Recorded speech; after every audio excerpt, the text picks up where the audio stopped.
Hello friends, అందరికి నమస్కారం. తెలుగు రాష్ట్రాలకి వాతావరణ శాఖ హెచ్చరికలు జారీ చేసింది. ఫిబ్రవరిలోనే మొదలైన ఎండలు, అటు రైతులకు ముందస్తు హెచ్చరికలు జారీ చేసింది వాతావరణ శాఖ. Welcome to AP weather news. AP Telangana daily weather update కోసం మన ఛానల్ సబ్స్క్రైబ్ చేయండి, షేర్ చేయండి, లైక్ చేయండి. ఎప్పటికప్పుడు తాజా వాతావరణ సమాచారం మన ఛానల్లో ఇవ్వటం జరుగుతుంది. టుడే వెదర్ అప్డేట్ ఏంటంటే, ఈరోజు ఉపగ్రహ చిత్రం చూడండి, శాటిలైట్ చిత్రం. ఈరోజు శాటిలైట్ అంచనాలు గమనిస్తే ఇవాళ కోస్తాంధ్రలో ఎండలు ఎక్కువగా ఉండే అవకాశాలు ఉన్నాయని వాతావరణ శాఖ తెలిపింది. ఉదయం పూట పొగమంచు కూడా అక్కడక్కడ ఉండే అవకాశం ఉందని, రాత్రిపూట చలి తీవ్రత కూడా అక్కడక్కడ కొన్ని ప్రదేశాల్లో ఉండే అవకాశాలు ఉన్నట్టుగా వాతావరణ శాఖ తెలిపింది. ఇదిలో ఉంటే ఫిబ్రవరి నెల నుండే కోస్తాంధ్ర, రాయలసీమ జిల్లాలో ఎండలు మొదలయ్యాయని వాతావరణ శాఖ తెలిపింది. వాతావరణంలో మార్పుల కారణంగానే ఈ ఎండలు ముందుగానే ఇటు తెలుగు రాష్ట్రాల్లో వచ్చినట్టుగా వాతావరణ శాఖ తెలిపింది. ఇదిలో ఉంటే మరో 10 రోజుల దాకా ఇటు తెలుగు రాష్ట్రాల్లో వర్షాలు పడే అవకాశం లేదని, ఎండల తీవ్రత మాత్రం రాబోయే రోజుల్లో మరింత పెరిగే అవకాశం కూడా ఉన్నట్టు వాతావరణ శాఖ తెలిపింది. ఈసారి ముందుగానే మార్చి నెలాఖరు నుండే ఇటు కోస్తాంధ్ర, తెలంగాణ, రాయలసీమ జిల్లాలో వడగాలులు కూడా వీచే అవకాశాలు ఉన్నాయని, అటు రైతులు ముందస్తు జాగ్రత్తలు తీసుకుని అప్రమత్తంగా ఉండాలని వాతావరణ శాఖ తెలిపింది. 2024 సంవత్సరం అత్యంత వేడి సంవత్సరంగా రికార్డు కొట్టిందని, అదేవిధంగా 2025 సంవత్సరం కూడా మరో వేడి సంవత్సరంగా మారే అవకాశాలు ఉన్నాయని, అటు రైతులు ప్రజలు అప్రమత్తంగా ఉండాలని వాతావరణ నిపుణులు తెలిపారు. ఇదిలో ఉంటే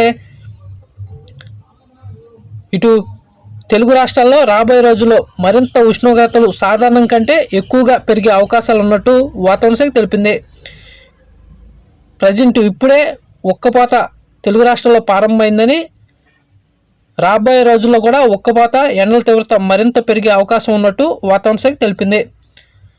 ఇటు రాయలసీమ జిల్లాలైన కడప, కర్నూలు, నంద్యాల, పులివెందుల, బళ్ళారి, అనంతపురం, సత్యసాయి జిల్లాలో చాలా చోట్ల 35 నుండి 37 డిగ్రీల ఉష్ణోగ్రత నమోదవుతున్నట్టుగా వాతావరణ శాఖ తెలిపింది. ఇటు కోస్తాంధ్ర విషయానికి వస్తే, దక్షిణ కోస్తాంధ్ర జిల్లాలైన చిత్తూరు, తిరుపతి, నెల్లూరు జిల్లాలో కూడా ఉష్ణోగ్రతలు బాగా పెరిగినట్టు వాతావరణ శాఖ తెలిపింది. ఇటు మధ్య కోస్తాంధ్ర జిల్లాలైన ప్రకాశం, గుంటూరు, విజయవాడ, కోనసీమ, ఏలూరు ఈ జిల్లాలో కూడా 35 డిగ్రీల పైగా ఉష్ణోగ్రతలు నమోదవుతున్నాయని, రాబోయే రోజుల్లో మరింత ఉష్ణోగ్రతలు కూడా పెరిగే అవకాశాలు ఉన్నట్టు వాతావరణ శాఖ తెలిపింది. అటు తెలంగాణ విషయానికి వస్తే, తెలంగాణలో కూడా ఉష్ణోగ్రతలు బాగా పెరిగినట్టు వాతావరణ శాఖ తెలిపింది. ఇదిలా ఉంటే తెలుగు రాష్ట్రాల ఉష్ణోగ్రత చూస్తే, తెలంగాణలో రాత్రి వేళ మినిమం 20 డిగ్రీల సెల్సియస్ నమోదవగా, ఏపీలో కూడా మినిమం రాత్రిపూట 21 డిగ్రీల సెల్సియస్ నమోదైనట్టు వాతావరణ శాఖ తెలిపింది.